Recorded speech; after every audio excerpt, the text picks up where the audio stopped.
আসসালামু আলাইকুম। আশা করি আপনারা সবাই ভালো আছেন। আজকে আমরা ২৬ ব্যাচের যে নতুন টপিক সাহিত্যে খেলা, এটা নিয়ে আমরা আলোচনা করব। তো বলে রাখি, এই যে সাহিত্যে খেলাটার নতুন যে টপিকগুলো অ্যাড করা হয়েছে তার মধ্যে ধরতে গেলে সবচেয়ে কঠিন কঠিন বলতে কি, একটু প্রবন্ধ, তো কি বুঝাইছে কি বুঝি না এগুলা বোঝা আসলে আমাদের পক্ষে মুশকিল। তবে আসলে এত কঠিন কিছু না, এটা এটা কিন্তু পড়ার মধ্যে একটু মজা আছে। হ্যাঁ, যে আসলে আমাদের পড়ার উদ্দেশ্যটা কি, তারপর সাহিত্য খেলা বলতে আমরা কি বুঝি, বা খেলার ছলে সাহিত্য চর্চা বলতে আসলে কি বোঝায়, সামথিং এই বিষয়গুলোই নিয়ে কি আমাদের এখানে আলোচনা হবে। যে দ্রুত যুক্ত হন যারা আছেন সাহিত্যে খেলা। সাহিত্যে খেলাটা নতুন যে টপিক।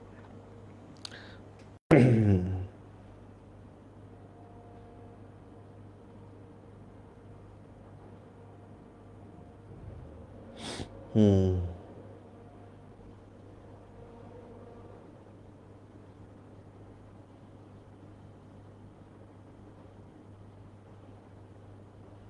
ওকে, ঠিক আছে, আমরা শুরু করি সাহিত্যে খেলা। ফার্স্টেই আসেন প্রমোদ চৌধুরীর জীবনী দেখি আমরা। বাংলা চলিত গদ্যের প্রবর্তক হচ্ছে উনি, বাংলা চলিত রীতির প্রবর্তক। ভালো কথা, চলিত রীতির প্রবর্তক। আচ্ছা, এই যে চলিত গদ্য রীতির প্রবর্তক, মনে রাখবেন বাংলা সাধু রীতিটা শুরু হয়েছিল কিন্তু রাজা রামমোহন রায়ের মাধ্যমে, আর চলিত রীতিটা শুরু হয়েছে প্রমোদ চৌধুরীর মাধ্যমে। চলিত রীতি প্রবর্তনের সবুজপত্র পত্রিকা বড় ভূমিকা রাখে, আর সাধু রীতি প্রবর্তনে আপনার বঙ্কিমচন্দ্রের যে পত্রিকা, ওইটা বড় ধরনের ভূমিকা রাখে সাধু রীতি প্রবর্তনে। সাধু রীতি আবার দুই প্রকার, একটা বঙ্কিমচন্দ্রের স্টাইল, একটা ঈশ্বরচন্দ্রের স্টাইল। যাই হোক, প্রমোদ চৌধুরী ছিলেন পরিশীলিত বাকবৈদগ্ধ্যময়। বাকবৈদগ্ধ্য মানে যুক্তি, ঠিক আছে, যুক্তিযুক্ত বা যুক্তিপূর্ণ, ঠিক আছে, যুক্তিপূর্ণ পরিশীলিত বাকবৈদগ্ধ্যময় রম্য রচনায় সিদ্ধহস্ত। তার বহু রচনা প্রকাশিত হয়েছে বীরবল ছদ্মনামে। বাংলা সাহিত্যে চলিত ভাষারীতির প্রথম মুখপত্র সবুজপত্র, যেটা 1914 সালে প্রকাশিত হয়েছে।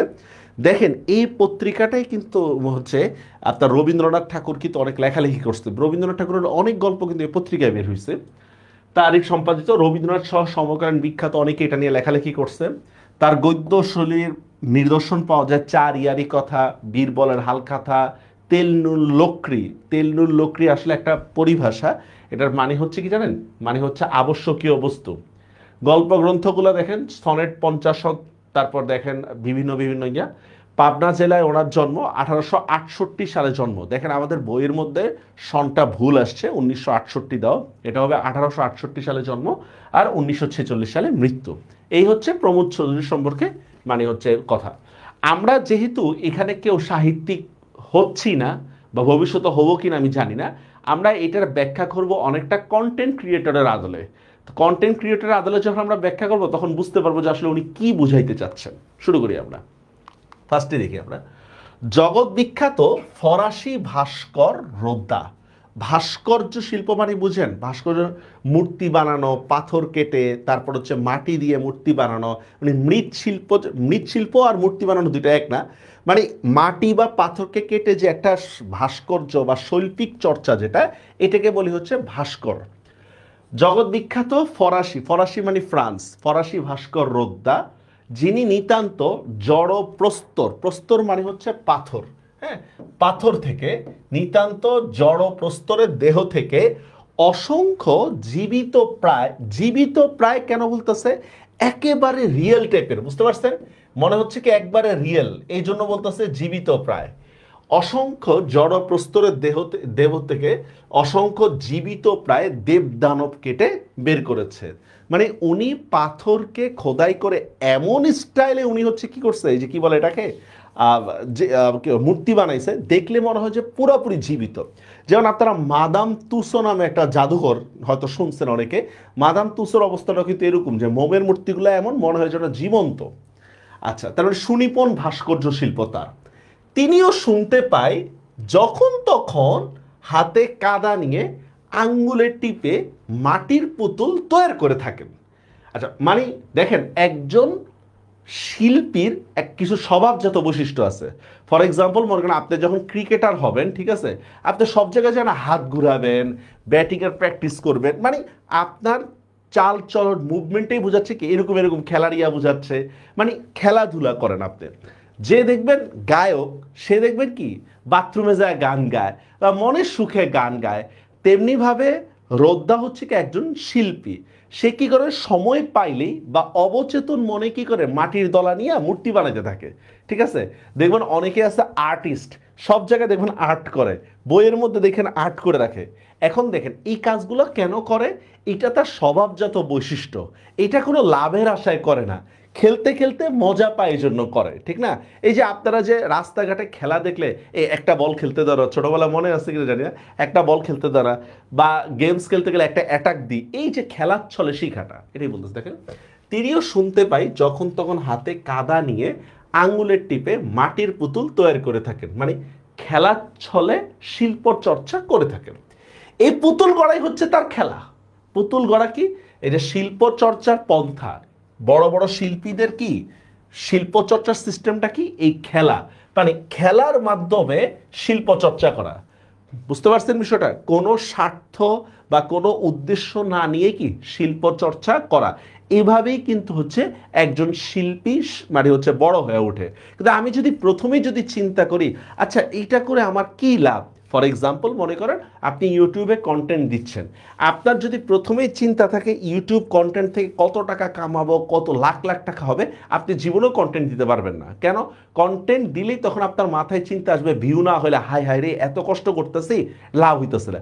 কিন্তু আপনি মনের আনন্দে ইউটিউবে ভিডিও দিয়ে যান, ফেসবুকে ভিডিও দিয়ে যান, কখন যে কি কাজে লাগবে বলা যায় না। তো রোদার বিষয়টা হচ্ছে এরকম যে খেলার ছলে নিজের শিল্প চর্চা বা প্রতিভার বিকাশ ঘটানো। এটা দেখেন শিল্প চর্চার পন্থা। শুধু রোদ্দা কেন, পৃথিবীর শিল্পী মাত্রই এই শিল্পের খেলা খেলে থাকেন। বুঝতে পারছেন, এটাই হচ্ছে কি শিল্পীদের স্বভাবজাত বৈশিষ্ট্য। কি বৈশিষ্ট্য, মনের আনন্দে খেলা করা। বুঝতে পারছেন বিষয়টা, মনের আনন্দে খেলা করা। পৃথিবীর শিল্পী মাত্রই এই শিল্পের খেলা খেলে থাকেন। যিনি গড়তে জানেন, মানে যার কিছু করার ক্ষমতা আছে বা সৃজনশীলতা আছে, ঠিক আছে, যার কি আছে সৃজনশীলতা আছে, আচ্ছা, তিনি শিবও করতে পারেন। শিব মানে হচ্ছে ভালো বুঝাচ্ছে, বাদরও করতে পারেন। বাদর দ্বারা কি বুঝাচ্ছে, খারাপ। ফর এক্সাম্পল অনেকের ফেসবুক স্ট্যাটাস দেখবেন এত সুন্দর গোছালো বলার বাহিরে, ঠিক না, ভাষাগুলো। তো দেখেন যার মধ্যে সেই লেখনির যোগ্যতা আছে তিনি চাইলে কি ভালো জিনিসটা খারাপভাবে উপস্থাপন করতে পারেন, অথবা খারাপ জিনিসটাও কি করতে পারেন ভালোভাবে উপস্থাপন করতে পারেন। এটাই হচ্ছে একজন শিল্পীর বৈশিষ্ট্য। দেখেন কি বলতেছে, দেখেন যিনি গড়তে জানেন, মানে যার মধ্যে সৃজনশীলতা আছে, তিনি শিবও করতে পারেন, ভালো কিছু করতে পারেন, কি বাদরও করতে পারেন, মানে খারাপ কিছু করতে পারেন। এটা অনেকটা বাগধারা টাইপের বড় মাপের শিল্পীদের বৈশিষ্ট্য। আমাদের সঙ্গে বড় বড় শিল্পীদের তফাৎ এতটুকু যে বড় বড় শিল্পীদের কি দেখেন তাদের হাতে এক করতে আর হয় না। এক করতে আর হয় না মানে কি ভাই, তারা একবারেই সফল, আমাদের মতো বারবার করতে হয় না। এখন দেখেন সে কি জন্ম থেকে একবারে সফল না, বিষয়টা হচ্ছে সে ছোটবেলা থেকে করে আসছে বলেই কি সে সফল হয়েছে। আমি আপনি তো একবারই করতেছি। এক লোকে নাকি লিওনার্দো দা ভিঞ্চির কাছে গেছে একটা ছবি আঁকাইতে, তো ছবি আঁকাইতে গেছে, তো এখন সে ছবি আঁকে দেওয়া বলতেছে ধরেন 500 টাকা দাও। কি রে তুই 10 মিনিটের মধ্যে একটা ছবি আঁকে 500 টাকা দাবি করস? কবে বেটা ছবি আঁকতেই না আমার 10 মিনিট লাগছে, ঠিক আছে, তো ছবি আঁকা বিদ্যা শিখতেছে আমার 30 বছর লাগছে। ওইটা ধরেন আপনি একজন ইঞ্জিনিয়ারের কাছে যদি ড্রয়িং করান আর ওইখানে যে যদি বলেন যে একজন লেবার প্রতি দিন হচ্ছে 1000 টাকা নেয় আর আপনার ড্রয়িং করে 3 লাখ টাকা নেবেন, তাহলে কি হবে বলেন? তার ইঞ্জিনিয়ারিং শিখতে টাকাটা লাগছে না, কি বলেন সময় লাগছে না? এটাই এখানে বলতেছে। দেখেন আমাদের সঙ্গে বড় বড় শিল্পীদের তফাৎ এতটুকু যে তাদের হাতে এক করতে আর হয় না, মানে তারা একবারেই সফল হয়, আমরা হই না। যার ফলে কি না আমরা ধৈর্য রাখতে পারি না। বুঝতে পারছেন, আমরা কি ধৈর্য রাখতে পারি না। সম্ভবত এই কারণেই কলা রাজ্য মানে হচ্ছে শিল্পকলা রাজ্যে, সম্ভবত এই কারণেই কলা রাজ্যের মানে শিল্পকলা রাজ্যের মহাপুরুষের যা খুশি, মহাপুরুষ মানে বুঝেন বড় বড় শিল্পীদের কথা বলতেছে, বড় বড় শিল্পী যা খুশি তা করার যে অধিকার আছে, ইতর শিল্পীদের মানে ছোট শিল্পীদের মানে আমাদের কথা বলতেছে, ইতর শিল্পীদের সে অধিকার নাই। ধরেন হুমায়ুন আহমদ কোথাও ঘুরতে গেছে, বাস আইসা একটা বই বেলায় বই করে ফেলছে, হুমায়ুনেদের ভ্রমণনামা, ঠিক আছে, বা ওই যে আপনার আছে না যে ইবনে বতুতা, ওনারটা কি পায় কিতাবুর রেহালা, মানে ভ্রমণ নামা পড়ি আমরা, ঠিক আছে, ভ্রমণ কাহিনী। আর আমি আপনি যদি ঘুরতে যাবেন সে কি করবো, জীবনটা লস। ওটাই বলতেছে দেখেন, কলা রাজ্যের মহাপুরুষদের যা খুশি তা করার যে অধিকার আছে, ইতর শিল্পীদের সে অধিকার নেই। বুঝতে পারছেন বিষয়টা? স্বর্গ হতে দেবতারা মধ্যে মধ্যে ভূতলে অবতীর্ণ হওয়াতে কেউ আপত্তি করে না। দেখেন, আপনি যদি পৌরাণিক কাহিনীগুলো যদি পড়েন, দেবতাদের অবস্থান কোথায়? স্বর্গে, ঠিক না? কিন্তু পৌরাণিক কাহিনীগুলো পড়লে আমরা কি করব, দেবতারা পৃথিবীতে আইসা কি যুদ্ধ টুদ্ধ করছে ইত্যাদি। তো দেখেন, স্বর্গ থেকে পৃথিবীতে নেমে আসা, এটা তো দেবতার জন্য কি পতন না, অধপতন না? এটা তো অধপতন, ঠিক না? এখন বলতেছে স্বর্গ থেকে দেবতারা নিচে নেমে আসছে, এটা নিয়ে কারো কোনো আপত্তি নেই। কিন্তু মাটির মানুষ যদি কি করে, একেবারে আরো নিচে চলে যায়, মানে অধঃপতন যদি হয়, তাহলে মানুষ আপত্তি করে। তো দেখেন, মাটির মানুষের অবস্থান থেকে নিচে নামাটা তার অধঃপতন, আর স্বর্গ থেকে দেবতার আগমনটাও সেটাও একটা অধঃপতন। কিন্তু দেবতাদের নিয়ে কোনো কথা হয় না, কথা হয় কাদের কি নিয়ে? মাটির মানুষকে নিয়ে। এটাই বলতে থাকেন, স্বর্গ হতে দেবতারা মাঝে মধ্যে কি করতে পারে, দেবতারা মধ্যে মধ্যে ভূতল মানে বুঝছেন তো, পৃথিবীর কথা বলতেছে, পৃথিবী ভূতলে অবতীর্ণ হওয়া থেকে কেউ আপত্তি করেন না। মানে দেবতাদের অবস্থানগত পতন যেটা, এটা কোনো সমালোচিত হয় না। মর্তবাসীদের পক্ষে মানে মানুষের পক্ষে রসাতলে গমন করাটা বিশেষ নিন্দনীয়। বুঝতে পারছেন? মানে মানুষের পক্ষে সামান্য পতন যেটাই বলি না কেন আমরা, এটা কি বিশেষ নিন্দনীয়। বোঝা গেছে বিষয়টা? এখন আমরা আমাদের মতো করে ব্যাখ্যা কিভাবে করতে পারি, সেটা হচ্ছে, মনে করেন একজন রাইটারের বই 10,000 কপি সেল হয়, তো 10,000 কপি সেল হয়, তো এই বছর তার বই বেলায় সেল হয়েছে মাত্র 5,000 কপি। তাহলে দেখেন হিসাব মতো রাইটারের কি অধঃপতন হয়েছে? আর আমার মতো একজন রাইটারের বই সেল হয় 10টা, এখন দেখেন এবার সেল হয়েছে কয়টা? 5টা। সব সমালোচনা যায় পড়বে কোথার উপরে? আমার উপরে যায় পড়বে। কেন? আমার 50% সেল কমে গেল। ওই যে বড় যে লেখকের যে 50% সেল কমে গেছে, ওইটা নিয়ে কারো কোনো কথা নেই। বুঝতে পারছেন? এটাই বলতেছে। দেখেন, মর্তবাসীদের পক্ষে রসাতল গমন ভীষণ আনন্দনীয়, মানে মানুষের পতনটা বিশেষ নিন্দনীয়। অথচ এই কথা অস্বীকার করার কোনো জো নেই, জো মানে উপায় নেই, অস্বীকার করার কোনো উপায় নেই যে যখন এই জগতে 10টা দিক আছে, কয়টা দিক? 10টা। পূর্ব, পশ্চিম, উত্তর, দক্ষিণ, ঈশান, বিশান, কিষান, কি কি জানি আছে, টোটাল 10টা দিক আছে। তখন সেই সব দিকে গতায়ত, গতায়ত মানে যাতায়াত, গতায়ত করার প্রবৃত্তিটা মানে প্রবৃত্তি মানে হচ্ছে কি ইচ্ছা, প্রবৃত্তিটা মানুষের পক্ষে থাকা স্বাভাবিক। মানে বিভিন্ন আঙ্গিকে শিল্প চর্চা করার অধিকার থাকাটা স্বাভাবিক। বুঝা গেছে বিষয়টা? বিভিন্ন আঙ্গিকে শিল্প চর্চা করা। ধরেন রোদার কথাই যদি বলি, রোদা কি করছে? পাথর কাইটা মূর্তি বানাইছে, ধরেন মানুষের মূর্তি বানাইছে। এখন অন্য কোনো শিল্পী চাইলে পাথর কাইটা হচ্ছে আপনার কি বলে, এমনি হচ্ছে কোরআন শরীফের ইয়া বানাইতে পারে, বা পাথর কাইটা একটা মিনার বানাইতে পারে, ঠিক না? তেমনি ভাবে মনে করেন হুমায়ুন আহমেদ কি করতেছে, মানে হচ্ছে ধরেন ছোট গল্প লিখছে বা উপন্যাস লিখছে, আমি চাইলে কবিতা লিখতে পারি, আমি চাইলে হচ্ছে আপনার কি বলে এটাকে প্রবন্ধ লিখতে পারি, সামথিং। মানে যেহেতু শিল্পকলার রাজ্যটা উন্মুক্ত, যে কেউ যে বিষয় নিয়ে চর্চা করতে পারে, কিন্তু কথা হচ্ছে যে আমরা সেটা করতে দিই না। ধরেন আপনি বাংলাদেশের সাথে ইন্ডিয়ার প্লেয়ারদের সাথে মিশান, ইন্ডিয়ান প্লেয়াররা অনেক হার্ড হিটার, খুবই স্বাভাবিক। তাহলে বাংলাদেশের প্লেয়ারদেরকে কেন হার্ড হিটার হইতে পারে? বাংলাদেশের প্লেয়াররা ডিফেন্সিভ খেলে, কিন্তু খেলতে হবে, এটাই বলতে। এই যে কথা 10টা দিক আছে, তখন সেই সব দিকে গতায়ত করার প্রবৃত্তিটা মানুষের পক্ষে থাকা স্বাভাবিক। বুঝতে পারছেন বিষয়টা? মানুষের পক্ষে থাকা স্বাভাবিক বলতে কি বুঝাইছে এখানে? যে যে কোনো বিষয় নিয়ে শিল্প চর্চা করাটা কি মানুষের পক্ষে থাকা স্বাভাবিক, শিল্প চর্চা করতেই পারে। আচ্ছা, জানি না কতটুকু কি মনে হইতেছে আপনাদের, কঠিন না। মন উঁচুতে উঠতে চায়, নিচুতেও নামতে চায়, মানে কর্মের মাধ্যমে মানুষকে আকৃষ্ট করা বা খ্যাতি পাইতে চায়। সব মানুষেরই কি চায়? একটু খ্যাতি পাইতে চায়, ঠিক আছে? যেমন দেখেন, আপনি একটা ছবি দিয়ে ইনস্টাগ্রামের উদ্দেশ্য কি? আপনার জন্য লাভ রিয়েক্ট পড়ে, ঠিক না? যা পড়তেছে হা রিয়েক্ট করতেছে। মানুষের মন তো চাবেই যে অন্যের কাছ থেকে খ্যাতি পাই, এটা বলতেছে। দেখেন, কর্মের মাধ্যমে মানুষকে আকৃষ্ট করা বা খ্যাতি লাভের ইচ্ছা সবারই থাকে। সত্য কথা বলতে গেলে সাধারণ লোকের মন স্বভাবতই যেখানেই আছে, যেখানে আছে তারই চারপাশে ঘুরে বেড়াতে চায়। সাধারণ মানুষের মন খুব বেশি এক্সপেকটেশন থাকে না সাধারণ মানুষের। যেমন কথার কথা, আপনাকে যদি বলি যে এই তোমার এইম ইন লাইফ কি, আপনি কি বলবেন? এই ভালো একটা চাকরি পাইলেই হবে। তাহলে দেখেন আপনি একটা সাধারণ মানুষ, আপনার চিন্তাটা কি? একটা চাকরি পাওয়া। এখন আপনি যদি প্রধানমন্ত্রী যদি বলেন বা ডোনাল্ড ট্রাম্পকে যদি বলেন তোমার এইম ইন লাইফ কি, আমি সারা বিশ্ব দখল করতে চাই, দেখছেন কার প্রত্যাশাটা বেশি বলেন তো? সাধারণ মানুষের নাকি অসাধারণ মানুষের? তেমনিভাবে একজন সাধারণ লেখকের প্রত্যাশা থাকে কি, এই কিছু মানুষ আমার বই পড়লে, কিছু মানুষ মূল্যায়ন করলে হবে। কিন্তু একজন প্রফেশনাল লেখকের চিন্তা ভাবনা থাকে কি, আমার বই হাজার হাজার কপি সেল হইতে হবে, এই টাইপের। দেখেন সত্য কথা বলতে গেলে সাধারণ লোকের মন স্বভাবতই যেখানেই আছে তারই চারপাশে ঘুরে বেড়াতে চায়। মানে খুব বেশি প্রত্যাশা সাধারণ মানুষের থাকে না, উঠতেও চায় না, ডুবতেও চায় না। মানে খুব বেশি খ্যাতিও চায় না, আবার একেবারে পতনও চায় না। বুঝতে পারছেন?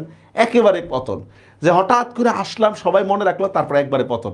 একজন প্লেয়ার হঠাৎ করে আইসা 2-4 বার সেঞ্চুরি করে পরে শেষ, এই টাইপের না।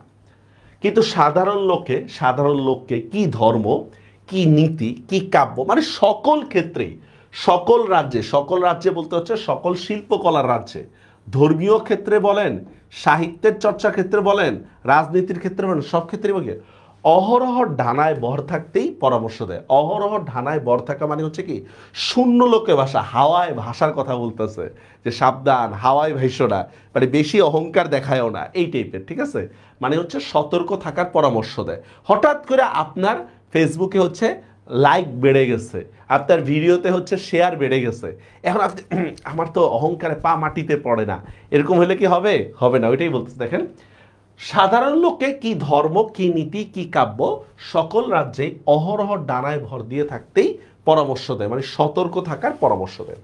একটু উঁচুতে না চললে, এখন তারপরও দেখেন আপনি যতই বিনয় দেখান না কেন, ক্রেডিট তো নিতে হবে নাকি? ক্রেডিট না নিলে কি মানুষ আপনাকে মূল্যায়ন করবে না? একটু উঁচুতে না চড়লে আমরা দর্শক এবং শ্রোতৃমণ্ডলী নয়ন মন আকর্ষণ করতে পারি না। মানে বুঝছেন তো বিষয়টা, যে একটু উঁচুতে বা একটু আকর্ষণের বা একটু কি বলে, যে নিজের কথা যদি প্রচারণা না করে, একটু প্রচারণা যদি আমরা না করি, তাহলে কি দর্শকের নয়ন মন আকর্ষণ করতে পারি না। বেদিতে না বসলে, বেদি মানে হচ্ছে শ্রেষ্ঠত্বের আসনে না বসতে পারলে আমাদের উপদেশ কেউ মানে না। ধরেন সাকিব আল হাসান একটা ছবি দিচ্ছিল কোট আর লুঙ্গি পরা, হাজার হাজার লাখ লাখ শেয়ার পড়ে গেছে সাকিব আল হাসানের কোট লুঙ্গি পরার ছবি। কেন? সাকিব বিখ্যাত, ঠিক না? কিন্তু আমি আপনি যদি কোট স্যুট পরেও যদি একটা ছবি দিই, মানুষ হাহারি এক দিবে, কেন? আমি বিখ্যাত না। তার মানে হচ্ছে আপনি যদি শ্রেষ্ঠ হন তাহলে আপনার কথাটাও কি থাকবে, ওইরকম ভাবে মূল্যায়িত হবে। আর আপনি যদি কি হন, ইতর হন, বা আপনি যদি শ্রেষ্ঠ যদি না হন, তাহলে আপনার কথাটা ওইভাবে কি মূল্যায়ন পাবে না, এটাই স্বাভাবিক। হুমায়ুন আহমেদের দেখতে যতজন মানুষ যাবে, আপনারা আমার দেখতে তত মানুষ যাবে না, এটাই স্বাভাবিক। এটাই বলতে দেখেন, বেদিতে না বসলে মানে শ্রেষ্ঠত্বের আসনে না বসতে পারলে আমাদের উপদেশ কেউ মানে না, আমি বই কেউ পড়েই না। রঙ্গমঞ্চে না চড়লে, রঙ্গমঞ্চ মানে হচ্ছে অভিনয়ের জায়গা, ঠিক আছে, শব্দার্থের মধ্যে দেখবেন, রঙ্গমঞ্চে না চড়লে আমাদের অভিনয় কেউ দেখে না। আর কাষ্ঠমঞ্চে না দাঁড়ালে, মানে বক্তৃতার জায়গায় কথা বলতেছে, কাষ্ঠমঞ্চে না দাঁড়ালে আমাদের বক্তৃতা কেউ শোনে না। তার মানে হচ্ছে প্রচারণা ছাড়া মানুষ আসলে কি আরেকজনকে মূল্যায়ন করে না, প্রচারণা ছাড়া। সুতরাং জনসাধারণের চোখের সম্মুখে থাকার লোভে আমরা কি চাই, খ্যাতি পাওয়ার জন্য আর কি, জনসাধারণের চোখের সম্মুখে থাকার লোভে মানে খ্যাতি পাওয়ার লোভে আমরাও অগত্যা মানে হচ্ছে উপায় না পেয়ে, নিরুপায়, ঠিক আছে, নিরুপায়, আমরাও অগত্যা কি করি, 24 ঘন্টা টঙে চড়ে থাকতে চাই। টং মানে বুঝেন তো, চায়ের দোকান যে খান, যে 24 ঘন্টা টঙে চড়ে থাকতে চায়, এটা মানেটা বুঝেন। মনে করেন একটা মিডিয়া দেখলে ভালো বুঝবেন, মিডিয়া নিউজ যদি নর্মালি মানে সত্যি কথাগুলো যদি মিডিয়া প্রকাশ করে, ঠিক আছে, ক্লিকবেট সাংবাদিকতা যদি না করে, আমরা কিন্তু সেখানে ক্লিক করব না, ঠিক আছে। কিন্তু ক্লিকবেট যখন শিরোনাম দিবে তখন কিন্তু আমরা কি করব, ক্লিক করব, এবং সেটা তাদের জন্য ভালো। ধরেন আমি বললাম দেখেন ওমর ফারুকের ভাষায়, ঠিক আছে, 50 কোটি টাকা, ঠিক আছে, পাওয়া গেছে। হাই ওমর ফারুক 50 কোটি টাকা, আর ধর নিচে কমেন্টে মনে করেন আসল লিঙ্ক দিছে, 50 কোটি টাকা পাওয়ার কথাটি গুজব, ঠিক আছে। তো দেখেন এই যে আমি যদি ক্লিকবেটটা যদি না করি, তাহলে আপনি কিন্তু আমার এটা ক্লিক করতেন না, ঠিক আছে, আমি যদি প্রথমে লিখে দিতাম পাওয়ার কথাটি গুজব, আপনি এটা নিয়ে কোনো চিন্তাই করতেন না। এই জন্য এই যে আকর্ষণ করাটা, এটাই এখানে বলতেছে দেখেন, যে সুতরাং জনসাধারণের চোখের সম্মুখে থাকার লোভে, মানে জনসাধারণের লাইক কমেন্ট পাওয়ার লোভে আমাদের কি 24 ঘন্টা টঙে চড়ে থাকতে চাই, কিন্তু পারি না, আকর্ষণ ধরে রাখতে পারি না। এত এত মিডিয়া, এত এত টিচার, কয়জন আপনারা মনে রাখবে? অনেকের পক্ষে নিজের আয়ত্তের বহির্ভূত উচ্চস্থানে উঠবার চেষ্টাটাই মহাপতনের কারণ হয়। মহাপতনের কারণ কি? ধরেন আমি ইউটিউবে কন্টেন্ট দিব, তো ভাই আমি ইউটিউবে কন্টেন্ট দিব, নাচানাচি টিকটকে কন্টেন্ট দিব, খুবই ভালো। তো কিনলাম কি, যাক আমি 5 লাখ টাকা দিয়ে একটা ক্যামেরা কিনলাম, লাইটিং সেট আপ করলাম 5 লাখ টাকা দিয়ে, আরও আনুষঙ্গিক মিলে 20 লাখ টাকা সেট আপ করলাম। আমি জানি না ইউটিউব থেকে রেভিনিউ কি আসবে, আমি জানি না এটার ভবিষ্যৎ কি। তো দেখেন, আপনি যখন প্রথম 8-10টা ভিডিও দিবেন, দেখবেন আপনার ছাড়া কেউ ভিডিওই দেখে না, পর তো তাড়াতাড়ি ক্যামেরা ট্যামেরা স্টুডিওগুলো বিক্রি কর, এই টাইপের। তো এইটাই বলতেছে দেখেন, অনেকের পক্ষে নিজের আয়ত্তের বহির্ভূত উচ্চস্থানে উঠবার চেষ্টাটাই, মানে সীমিত প্রতিভার কারণে চেষ্টাটাই মহাপতনের কারণ হয়। কারণ কি থাকে? তার প্রত্যাশা বেশি থাকে, তার প্রতিভা কম কিন্তু কি প্রত্যাশা বেশি, এটাই বলতেছে, প্রতিভা কম কিন্তু প্রত্যাশা বেশি। ঠিক আছে, আচ্ছা, এসব কথা বলার অর্থ এই যে কষ্টকর হলো আমাদের পক্ষে অবশ্য মহাজনদের পথ, মহাজন কারা? এই যে যারা শিল্পী, মহাজনদের পথ অনুসরণ করাই কর্তব্য, বুঝছেন? মানে পরিশ্রমের মাধ্যমে সাফল্য লাভ করাটাই কি আমাদের উচিত। বোঝা গেছে বিষয়টা? পরিশ্রমের মাধ্যমে সাফল্য লাভ করাটাই কি আমাদের জন্য কর্তব্য। আচ্ছা, হুটহাট করে খ্যাতি পেলে লাভ নেই। তো ডাইনে বায়ে ছোটখাটো গলিগুজিতে খেলার ছলে প্রবেশ করার যে অধিকার তাদের আছে, মানে খেলার ছলে প্রবেশ মানে কি? মনের আনন্দে সাহিত্য রচনা করা। একজন কবি বা সাহিত্যিকই অনেক পরিশ্রমের পরে বিখ্যাত হয়। হ্যাঁ, আপনার কি করতে হবে? পরিশ্রম করতে হবে। তো ভাই, পরিশ্রম করার আগে খেলার ছলে মনের আনন্দে লেখ। আপনি কেন চিন্তা করতেছেন যে আমার একটা বই বের হলে লাখ লাখ কপি বিক্রি হবে? এই চিন্তা করার তো কোনো দরকার নাই। এটা বড় বড় কবিদের হয়েছে, আপনি চেষ্টা করতে থাকেন, আপনিও একসময় হবেন। এটা বলতে দেখেন, ছোট গাটো গলিগুজিতে খেলার ছলে প্রবেশ করবার যে অধিকার তাদের আছে, মানে মনের আনন্দ সাহিত্য রচনা করার যে অধিকার তাদের আছে, সে অধিকার থেকে আমরা কেন বঞ্চিত হব ভাই? আমাদের সাহিত্য তাদের মতো কোয়ালিটি সম্পন্ন না, তাই বলে কি আমি সাহিত্য চর্চা করতে পারবো না? এটা কেমন কথা? গান করতে গেলেই যে সুর তারায় চড়িয়ে রাখতে হবে, সুর তারা মানে বুঝছেন তো, সুর তারায় চড়িয়ে রাখতে হবে, মানে মানসম্মত গান হইতে হবে, শ্রুতিমধুর গান হইতে হবে। কবিতা লিখতে গেলেই যে মনের গভীর ও প্রখর ভাব প্রকাশ করতে হবে, মানে মানসম্মত কবিতা, বোম্বাস্টিং ওয়ার্ড, তোমার এটা ছন্দে মিলে নাই, তোমার এটা শব্দে মিলে নাই, এটা আবার কোন ধরনের কথা? বেটা, আমি আমি তো ছন্দ শব্দ মিলানোর জন্য কবিতা লিখি না, আমার মনে যায় আছে আমি লিখছি, বেটা তোর লাইক দেওয়ার দরকার নেই। আচ্ছা, এমন কোনো নিয়ম থাকা উচিত না, মানে শিল্প চর্চা করতে গেলে যে যথার্থভাবে করতে হবে, বিষয়টা কি এমন না। আমরা বলি না মিস্টার পারফেক্ট, মিস্টার পারফেক্ট তো মানুষ একদিনে হয় না, অনেক দিন পরে হয়। তা আগে তো ভুল করতে হবে। আপনি একদিনই তো রোহিত শর্মা বিরাট কোহলি হয়ে যাবেন না, আগে তো ভুল করতে হবে। এখন আপনার যদি ভুল দেখে আমরা কি করি, বাদ বাদ তুমি বাদ, তাহলে একটা মানুষ শিখবে কিভাবে? ঠিক না? এটাই বলতেছে দেখেন। আচ্ছা, তা মানসম্মত এমন কোনো নিয়ম থাকুন। শিল্প রাজ্যে খেলা করার প্রবৃত্তির ন্যায় অধিকারও বড় ছোট সকলেরই সমান আছে। শিল্প রাজ্যে খেলা করা মানে উদ্দেশ্যহীনভাবে লেখা, ঠিক আছে, বা স্বার্থহীনভাবে লেখা, কোনো স্বার্থ নাই, স্বার্থহীন লেখা বা সাহিত্য চর্চা করা, এটাই। খেলা করার প্রবৃত্তির ন্যায় অধিকারও বড় ছোট সকলেরই সমান আছে, মানে সাহিত্য সৃষ্টি করার ক্ষমতা বা সক্ষমতা কি সকলেরই আছে। এমনকি এই কথা বললেও অত্যুক্তি হবে না। অত্যুক্তি মানে বুঝেন তো, মানে বাড়ায় কথা বলা হবে না, ঠিক আছে, বাড়িয়ে না বলা, বাড়িয়ে বলা হবে না যে পৃথিবীতে একমাত্র খেলার ময়দানেই ব্রাহ্মণ শূদ্রের কোনো প্রভেদ নাই, মানে খেলার মধ্যে কোনো বৈষম্য থাকে না। দেখেন, আপনি অনেক টাকা পয়সার মালিক, আমি ধনির পোলা, এখন আমার জন্য কি ক্রিকেট খেলার নিয়ম যে বোর্ড হইলে এটা আউট না? বলেন, ক্যাচ ধরলে আউট হবে না, রান আউট হলে রান আউট হবে না? দেখেন, আপনি ধনী ক্ষমতাশীল যাই হন না কেন, খেলার মধ্যে দেখেন আপনাকে একটা নিয়ম মেনে চলতে হয়, ঠিক আছে?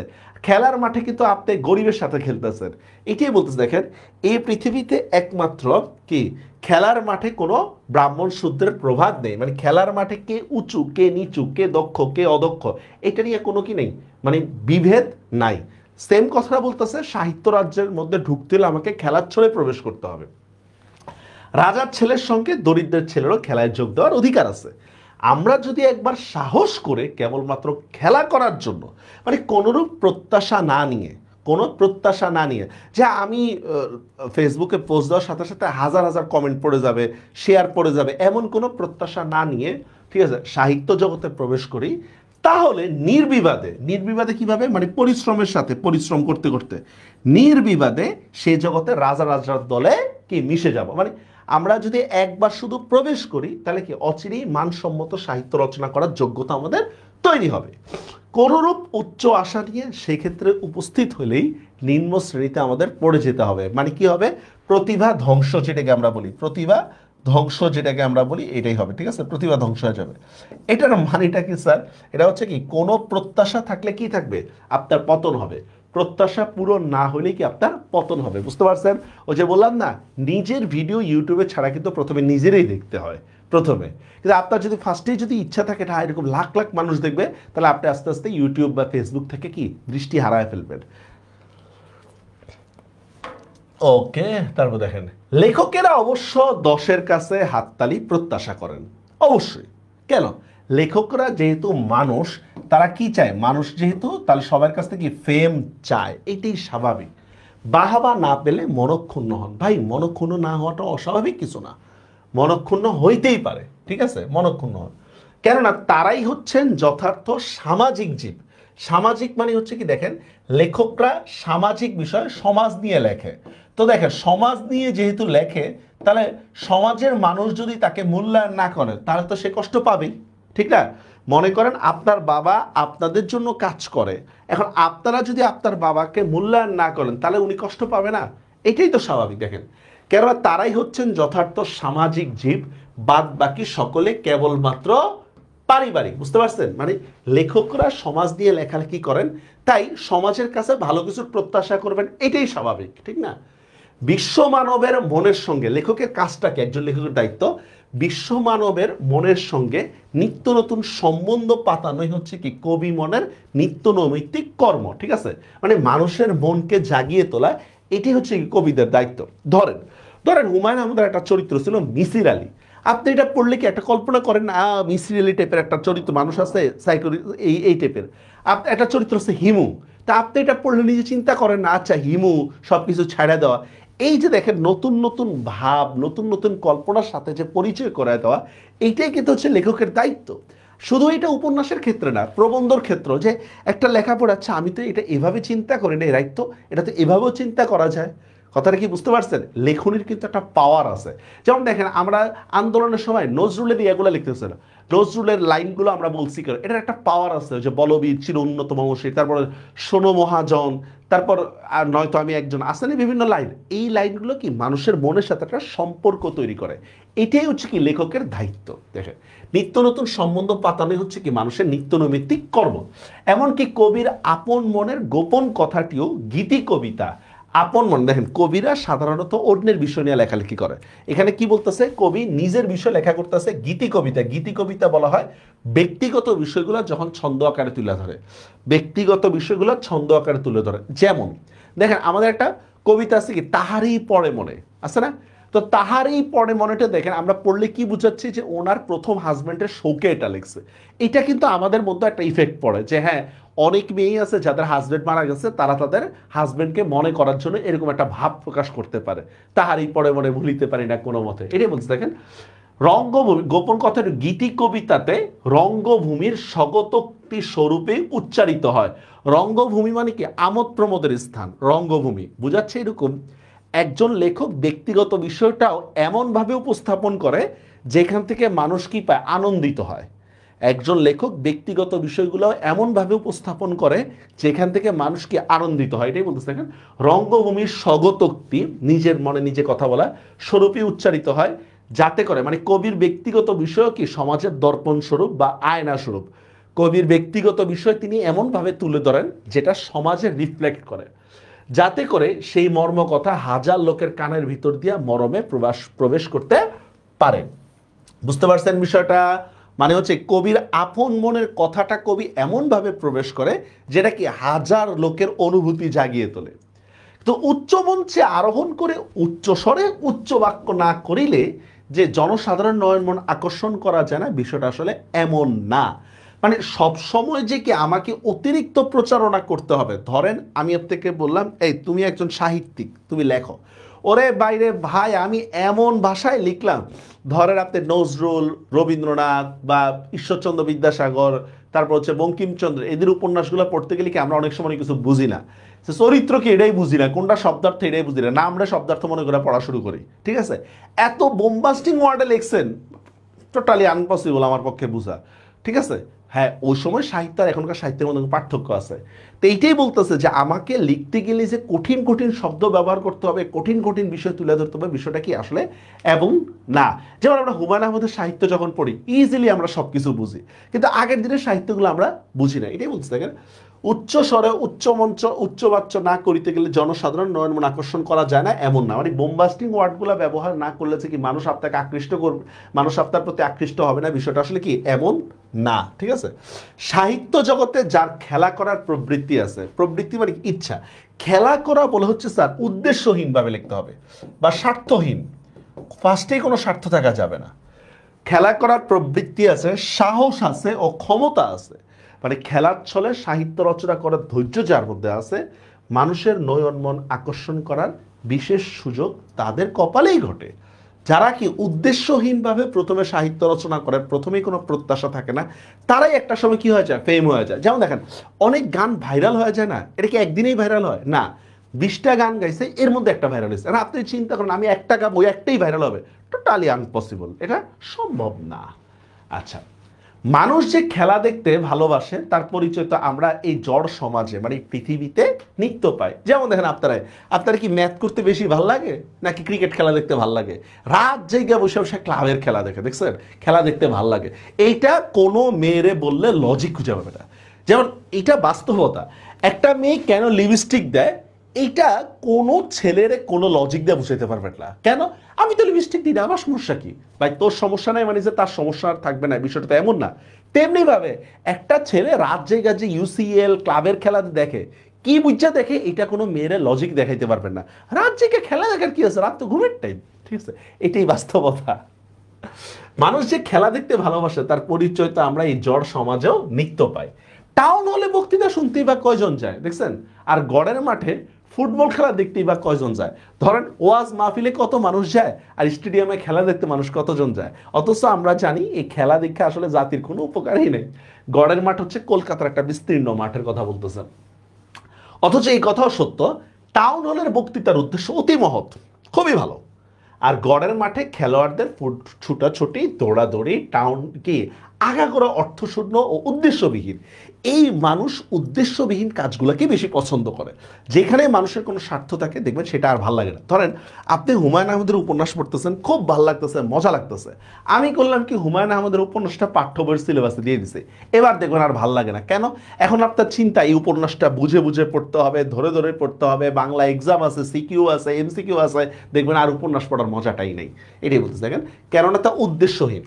আসল কথা এই যে মানুষের দেহ মনের সকল প্রকার ক্রিয়ার মধ্যে, ক্রিয়া মানে কি কাজের মধ্যে, ক্রীড়া হচ্ছে শ্রেষ্ঠ, খেলাধুলাটা হচ্ছে শ্রেষ্ঠ। কারণ খেলাধুলা কি করে, মনটা রিফ্রেশ করে। ঠিক আছে, প্রশান্তি, মনে প্রশান্তি আনে দিতে পারি আমরা। দেখবেন খেলার কথা শুনলে দেখবেন যে ছেলেরা কি এক পায়ে রাজি খেলার কথা শুনলে। ঠিক আছে, কেননা তা উদ্দেশ্যহীন, কারণ আনন্দই হচ্ছে কি খেলার একমাত্র উদ্দেশ্য, তাই এখানে কোনো প্রত্যাশা থাকে না। মানুষ যখন খেলা করে তখন সে এক আনন্দ ব্যতীত তার কোনো ফলের ইচ্ছাই রাখে না। তবে হ্যাঁ, খেলাধুলার যখন প্রত্যাশিত হয়ে যায় তখন ঝামেলা। না আপনার প্রত্যাশা বাংলাদেশ ইন্ডিয়ারে হারাবে, আপনি জানেন ইন্ডিয়ার সাথে হারবে, তারপরে আপনার প্রত্যাশা ইন্ডিয়ারে হারাবে, আর যায় দেখলেন 2 রানে বাংলাদেশ হারা গেছে, কষ্ট লাগে না? কারণ ওই যে আপনার প্রত্যাশা ছিল, আপনার যদি এমন কোনো প্রত্যাশা যদি না থাকতো তাহলে আপনি কষ্ট পাইতেন না। মানুষ যে খেলা দেখে করা তখন সে এক আনন্দ ব্যতীত অপর কোনো ফলের আকাঙ্ক্ষা রাখে না। যে খেলার ভিতর আনন্দ নাই, বরঞ্চ কি আছে উপরি পাওনা, মানে বুঝছেন তো, এক্সট্রা ইনকামের ব্যবস্থা আছে, সেটা খেলা নয়, সেটা কি জুয়া খেলা। তাহলে কি বুঝাচ্ছে, সাহিত্য চর্চা করতে গেলে টাকা পয়সা চিন্তা করতে হবে না। টাকা পয়সা চিন্তা করলে এটা সাহিত্যে খেলা হবে না, এটা কি জুয়া খেলা হয়ে যাবে। উপরি পাওনা বা আমি যদি স্বার্থের কথা চিন্তা করি তখন সেটা কি হয়ে যাবে, জুয়ার কথা হয়ে যাবে। কি এখন হয় না বাচ্চাদের মধ্যে চা দোকানে বসে বসে? এবং যেহেতু খেলার আনন্দ নিরর্থক, অর্থাৎ অর্থগত নয়, মানে আর্থিক প্রাপ্তি বা কোনো প্রত্যাশা যেহেতু খেলার আনন্দে থাকে না, সে কারণে তা কারো নিজস্ব হইতে পারে না। খেলা কারো ব্যক্তিগত বিষয় হইতে পারে না। ঠিক আছে, এই জন্যই তো বললাম যে আপনি যত ধনী হোক না কেন, আপনি যত টাকাওয়ালা হন না কেন, খেলার মাঠে দেখবেন খেলার নিয়মগুলো না আপনি মানতে বাধ্য, এই টাইপের। এই কারণে তা কখন নিজস্ব হতে পারে না। এই আনন্দে সকলেরই অধিকার কি সমান। কোন আনন্দে? খেলা কি সবার জন্য খেলা। সাহিত্যচর খেলাটা এরকম। এবার দেখেন, সুতরাং সাহিত্যে খেলা করার অধিকার যে আমাদের আছে শুধু তাই নয়, খেলা করার অবশ্যই অধিকার আছে। স্বার্থ, সাহিত্যের মধ্যে কি দেখতে হবে? স্বার্থ দেখতে হবে, নিজের স্বার্থ। নিজের স্বার্থ বলতে কি, যে হ্যাঁ আমি একটা সময় লিখতে লিখতে বড় একজন লেখক হয়ে যাব ইনশাল্লাহ, ঠিক আছে, এটা আমার একটা স্বার্থ। আবার পরার্থ, এখন আমি চাইলে এমন কোনো গল্প লিখবো না যেটা সুলকানি টাইপের বা অ্যাডাল্ট টাইপের গল্প, এগুলো লিখবো না, এগুলো তো অনেক লাইক টাইক হবে। এখন এগুলো এই যে সফট পট যেগুলো, এগুলো আরো ভয়ঙ্কর এই গল্পগুলো, ঠিক আছে। করবে কি, যে কোনো একটা গল্পের মধ্যে একটা মেয়ের একটা অশ্লীল ছবি দিবে, বাস আকৃষ্ট করা। এটা পরার্থ বা পরের উপকারিতা না। এই বলতেছে স্বার্থ, শুধু লাইকে চিন্তা করলে হবে না, ভালো লিখতে থাকলে একদিন লাইক কমেন্ট আমি পাবো। পরার্থ, অপরের উপকারের দিকটাও আমরা দেখবো, ঠিক আছে। অশ্লীল বিষয়গুলো লেখালেখি করলে বা কন্টেন্ট ছাড়লে সেটা ভিউ ভালো হবে, এটা স্বাভাবিক, কিন্তু এটা মানুষের উপকারে আসবে না। পরার্থ, এই দুইয়ের যুগপত, যুগপত মানে হচ্ছে সমন্বয় সাধন। যুগপত সাধনেই হচ্ছে কি আমাদের, যুগপত সাধনের জন্য কি মানুষের মনোজগতে খেলা করা হচ্ছে আমাদের পক্ষে সর্বপ্রধান কর্তব্য। মানুষের কি করতে হবে? মন নিয়ে বা মনোজগৎ নিয়ে খেলা করা। এই মন নিয়ে খেলা করা আবার আপনারা প্রেম টেম কিছু মনে করেন না, ঠিক আছে, মন নিয়ে খেলা করা। যে লেখক সাহিত্য ক্ষেত্রে ফলের চাষ করতে ব্রতী হন, ফলের চাষ মানে হচ্ছে কি কোনো প্রত্যাশা নিয়ে লিখতে চান, ফলের চাষ করতে ব্রতী হন, যিনি কোনরূপ কার্য উদ্ধারের অভিপ্রায় লেখনী ধারণ করেন, যে আমার একটা প্রত্যাশা আছে, আমার ইচ্ছা আছে, ভাবে আমার স্বার্থ আছে। কার্য উদ্ধারের অভিপ্রায় মানে বুঝছেন তো, স্বার্থের কথা বলতেছে। তিনি গীতের মর্মও বুঝেন না, গীতার ধর্মও বুঝেন না। দেখেন, গীত হচ্ছে কি, গীত মানে গান বা আনন্দের কথা বলতেছে, আর গীতা হচ্ছে কি ধর্মের বিষয়টা বলতেছে। এখন মনে করেন আপনি কোনো একটা বারের মধ্যে মানুষ মদ খাইতেছে, আপনি যা কি করলেন, সেখানে যা ইসলামের দাওয়াত দেওয়া শুরু করলেন, মানে মানুষ মাতাল অবস্থায় আছে, আপনি তখন ইসলামের মধ্যে দাওয়াত দেওয়া শুরু করছেন। বলতো এটা কি আপনার ঠিক হবে? মোটেও ঠিক হবে না, কারণ ওই সময় মানুষ ধর্ম নিয়ে কটূক্তি করে উল্টারও কাফের হয়ে যাবে। আপনি একটা জায়গায় দেখছেন ধুমায় ভালো করে খেলতেছে, খেলা মারাত্মক অবস্থায় আছে, আপনি মানে যে ক্লাস করানো শুরু করে দিলেন, এই তুই আসুস এখানে স্কুলে, দেখছেন হবে? হবে না। তো বলতেছে যে জায়গায় যে জিনিসটা করতে হবে, বুঝতে পারছেন বিষয়টা, যথাস্থানে যথাযথ কাজ করাটা কিন্তু একটা গুরুত্বপূর্ণ বিষয়। ওইটাই বলতেছে। দেখেন, কার্য উদ্ধারের অভিপ্রায় লেখনী ধারণ করেন, তিনি গীতের মর্মও বুঝেন না, মানে কখন গান গাইতে হবে, কোন পরিস্থিতিতে আনন্দ দিতে হবে এটাও বুঝেন না, গীতার ধর্মও বুঝেন না। ধরেন, মনে আছে আপনাদের নিশ্চয়ই, আপনি কারো বাসায় বেড়াইতে গেলেন, আনন্দ করতে গেলেন, খালতো বোন, কাজিন, খাল, আনন্দ, হুট করে আপনার খালু বলতেছে, এই মেয়ে তুমি এই অঙ্কটা করো তো দেখি, এই তুমি স্কুলে কত নম্বর হয়েছ, তুমি ইংলিশটা ট্রান্সলেট করো দেখি। মেজাজ খারাপ লাগে যখন এই সমস্ত ভাষা যেতে, ঠিক একই কথা বলতেছে, ঠিক আছে। পরিস্থিতি অনুসারে চলতে পারে না, কেননা খেলা হচ্ছে জীবজগতের একটা নিষ্কাম কর্ম, আকিম একটা কাজ। অতএব মোক্ষ লাভ, মোক্ষ লাভ মানে হচ্ছে আত্মার মুক্তি লাভের উপায়। এই যে আপনারা যখন কোশ্চেন করবেন না যে এই খেলা দীক্ষা কী লাভ, ভাই মজা লাগে এই জন্য দেখে, আর কোনো উপায় নাই। বার্সেলোনা জিতলে আমার কী লাভ, রিয়াল মাদ্রিদ জিতলে আমার কী লাভ, আমি নয়তো একটু ফ্রেন্ডদের সাথে একটু ফ্লেক্স করতে পারবো, আমি একটু গল্প টল্প করতে পারবো, এর চেয়ে তার বেশি কিছু না। এটাই বলতে থাকেন, নিষ্কাম কর্ম অতএব মোক্ষ লাভের একমাত্র উপায়। স্বয়ং ভগবান বলেছেন, কি বলতেছেন দেখেন, যদিচ তার কোনো অভাব দেয়। আপনারা জানেন একটা হাদিস আছে এরকম, যে আল্লাহ তাআলা কিন্তু কোনো অভাব থেকে পৃথিবীটা সৃষ্টি করে নাই, ঠিক আছে। এই পৃথিবীটা সৃষ্টি করছে ওনার ইচ্ছা থেকে। এই পৃথিবীটার দাম যদি মশার দানা পরিমাণও যদি থাকতো ওনার কাছে, তাহলে কোনো কাফের কিন্তু খেয়ে মরতো না, সব না খেয়ে মরে যেত। এটা বলছে দেখেন, স্বয়ং ভগবান বলেছেন যদিচ তার কোনো অভাব নাই, তবু তিনি এই বিশ্ব সৃজন করেছেন। অর্থাৎ সৃষ্টি তার লীলা মাত্র। বিশ্ব সৃষ্টিটা কেন? তার খেলা বা আমরা ইচ্ছা বলতে পারি, ওনার ইচ্ছা থেকে এটা করছে, ঠিক আছে। কবির সৃষ্টিও এই বিশ্ব সৃষ্টির অনুরূপ, কবির সৃষ্টিটাও এটার জন্য হইতে হবে। সে সৃজনের মূলে কোনো অভাব দূর করার অভিপ্রায় নেই। একজন কবি কবিতা লিখবে তার মনের শান্তিতে, মনের ফুর্তির জন্য, কোনো অভাবের জন্য, কোনো লাইক জন্য, কমেন্টের জন্য, টাকার জন্য, এগুলোর জন্য কবি লিখবে না। সে সৃষ্টির, হ্যাঁ, সে সৃজনের মূলে কোনো অভাব দূর করার অভিপ্রায় নেই। সে সৃষ্টির মূল হচ্ছে অন্তরাত্মার স্ফূর্তি, মনের আনন্দ, মনের আনন্দ আমি লিখি। এবং তার ফল কি আনন্দ। বুঝা গেছে বিষয়টা? আপনি নিজে যেমন দেখেন, আপনারা এখানে ক্লাস করতেছেন, ধরেন অনেকেই আছেন যে তারা চায় হচ্ছে আরো শর্ট করে পড়ায়, অনেকেই আছেন স্যার আরো লং করে পড়ান, অনেকে আছে একটু অ্যাডাল্ট কথাবার্তা বলি, অনেকে আছে একটু মজা করি, ঠিক আছে? না ভাই, আমি যেটা মনে করব, আমার কাছে যেটা আনন্দ লাগবে সেটাই আসলে আমার পড়া করা উচিত। আপনার কাছে কি আনন্দ লাগবে সেটা যদি চিন্তা করেন তাহলে তো আমি পড়াইতে পারবো না, আর আপনি আর আমি সমান হয়ে যাব।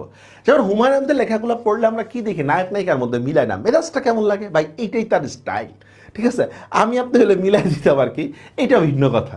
দেখেন ওই যে বাংলা ছবির কথা মনে আছে, যে কি শেষ গুলিতে হচ্ছে ভিলেন মারাই যাবে, নায়ক নায়িকা, নায়িকা মরে গেলে নায়কও মারা যাবে, নায়ক মারা গেলে নায়িকাও মারা যাবে, অত বাঁচলে দুইজনে একসাথে বাঁচবে, বুঝছেন? এই টাইপের। দেখেন সেই সৃজনের মূলে কোনো অভাব দূর করার অভিপ্রায় নেই, সে সৃষ্টির মূল অন্তরাত্মার স্ফূর্তি এবং তার ফলকে আনন্দ। এক কথায় সাহিত্য সৃষ্টি জীবাত্মা, মানে মানুষের লীলা মাত্র, মানে মনের ইচ্ছা বা খেলা মাত্র। বিশ্ব সৃষ্টিটা যেমন আল্লাহর ইচ্ছা বা খেলা, মানুষের সৃষ্টিটাও কেমন আল্লাহ মানুষের নিজের সৃষ্টি বা খেলা টাইপের আর কি। আল্লাহ যেমন খেলার ছলে বা খেলার জন্য হচ্ছে বিশ্ব সৃষ্টি করছে, মানুষও কি খেলার ছলে সাহিত্য চর্চা করবে, এটা হচ্ছে দূরবর্তী অর্থ। এবং সে লীলা বিশ্বলীলার অন্তর্ভুক্ত। বিশ্বলীলা মানে কি, বিশ্ব সৃষ্টির অন্তর্ভুক্ত। বিশ্ব সৃষ্টির মতো সাহিত্য সৃষ্টি কেবল আনন্দের জন্য অন্তর্ভুক্ত, কেননা জীবাত্মা পরমাত্মার অঙ্গ বা অংশ। মানে মানুষ কি, জীবাত্মা মানে মানুষ, পরমাত্মা মানে আল্লাহ। মানুষ কি, স্রষ্টার সৃষ্টি, মানুষ স্রষ্টার সৃষ্টি, মানে আল্লাহর সৃষ্টি। আল্লাহ যেমন হচ্ছে খেলার ছলে পৃথিবী সৃষ্টি করছে বা খেলার জন্য বা নিজের ইয়া থেকে সৃষ্টি করছেন, মানুষের সাহিত্য চর্চাটা করবে কি একদম খেলার ছলে বা উদ্দেশ্যহীনভাবে সাহিত্য চর্চা করবে। জীবাত্মা পরমাত্মার অঙ্গ বা অংশ ইত্যাদি, ঠিক আছে? আচ্ছা, আজকের ক্লাস এতটুকুই। ইনশাল্লাহ দেখা হবে অন্য কোনো ক্লাসে সাহিত্যে খেলা নিয়ে। আমাদের অনুশীলন বাংলা প্রথম পত্রের কোর্সে আপনারা যুক্ত থাকেন, ইনশাল্লাহ এটা আপনাদের জন্য অনেক ভালো হবে, কারণ আমরা এমনভাবে ক্লাসগুলো নিব, ইনশাল্লাহ স্লাইডগুলো তো দেখতেছেন, এটা পেইড স্টুডেন্টদের জন্য। এমনভাবে আমরা ক্লাসগুলো নিব যাতে করে হচ্ছে একাডেমিক এবং অ্যাডমিশন দুইটাই কমপ্লিট হবে। তো 26 ব্যাচ, 27 ব্যাচ এবং পরবর্তী যারা ব্যাচ আছে তারা কিন্তু রেডি থেকো। সবাই ভালো থাকবেন, আল্লাহ হাফেজ।